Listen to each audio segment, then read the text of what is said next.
Dans la suite logique de notre cours de droit commercial 1, nous allons à présent voir la séquence 2 portant sur les actes de commerce par la forme, par accessoire et les actes de commerce mixtes. Il est à rappeler que nous sommes avec l'acte uniforme portant droit commercial général. Qu'en est-il des actes de commerce par la forme? Il s'agit d'un ensemble de documents qui sont normalement réservés aux commerçants et qui pourraient éventuellement être signés par n'importe qui. Quels sont alors ces documents? Il s'agit de la lettre d'échange, du billet à ordre et du warrant. Qu'est-ce que alors la lettre d'échange? La lettre d'échange est un titre, donc un document par lequel une personne qu'on appelle le tireur donne l'ordre à une autre personne appelée le tiré, qui est obligatoirement son débiteur, de payer une somme déterminée à une échéance déterminée à une troisième personne appelée bénéficiaire, qui cette fois-ci est le créancier du tireur. Par rapport à la lettre d'échange, nous sommes plus précisément dans le mécanisme du droit cambiaire. Les notions sur la lettre d'échange ou le régime de la lettre d'échange sera beaucoup plus détaillé dans un cours intitulé le droit commercial 3 que vous allez voir en licence 3. En ce qui concerne le billet à ordre, tout comme la lettre d'échange, il est aussi un document par lequel une personne qu'on appelle cette fois-ci le souscripteur s'engage à payer une somme déterminée à une échéance déterminée à une deuxième personne appelée bénéficiaire. Donc vous comprenez très aisément qu'entre la lettre d'échange et le billet à ordre, il y a une différence par rapport au nombre de personnes qui doivent intervenir dans le mécanisme. Si au niveau de la lettre d'échange, au début du mécanisme, il y a 3 personnes, dans le cadre du billet à ordre, dans le mécanisme, il y a 2 personnes, le souscripteur et le bénéficiaire.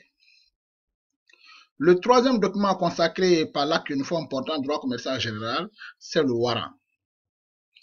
Le warrant est un document également, un titre par lequel un commerçant qui aurait mis ses marchandises en garantie pourrait utiliser ce acte-là pour mobiliser également une créance.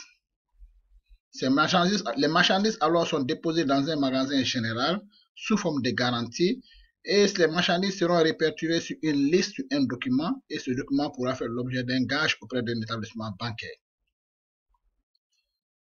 Après ces 3 actes qui sont des actes de commerce par la forme, il faut qu'on aille un peu dans l'acte uniforme portant droit commercial, droit des sociétés commerciales, qui parle des actes de commerce par la forme également. Selon l'acte uniforme portant droit des sociétés commerciales, toute société ayant l'une des formes prévues par l'acte uniforme sont des sociétés commerciales par la forme. C'est-à-dire que dès que l'on crée une entreprise, une société et qu'on utiliserait l'une des formes prévues par l'acte uniforme, par la forme seulement de la société, alors vous êtes tous considérés comme des commerçants, vous qui l'avez créé. Après les actes de commerce par la forme, nous allons cette fois-ci voir les actes de commerce par accessoire. Un acte de commerce est dit par accessoire lorsque l'accessoire qui normalement, de façon isolée, est civil, accompagne un acte commercial. C'est-à-dire que lorsqu'on prend cet acte de commerce par accessoire de façon isolée, il n'est pas en fait un acte de commerce. Il devient un acte de commerce à cause du fait qu'il est l'accessoire d'un principal. Le droit a utilisé cette technique pour éviter que les 2 actes ne soient soumis à des régimes juridiques différents. D'où par conséquent, il sera fait application du principe de l'accessoire suit le principal. Ce que le principal est, c'est ce que deviendra l'accessoire. Mais il y a des conditions pour que l'accessoire subisse le régime du principal. Il faudrait qu'il s'agisse des mêmes auteurs et il faudrait que les auteurs aient la qualité de commerçant. Il faut aussi que l'acte soit accompli dans le cadre de l'activité commerciale. Enfin, il y a les actes de commerce mixtes. La mixité de l'acte de commerce résulte du fait que dans une opération commerciale, il peut arriver que ce soit un commerçant qui soit en relation avec un non-commerçant. Alors, dans ce cadre-là, l'acte va être considéré comme un acte de commerce mixte et non pas comme un acte de commerce par la forme, ni un acte de commerce par accessoire. Bonsoir.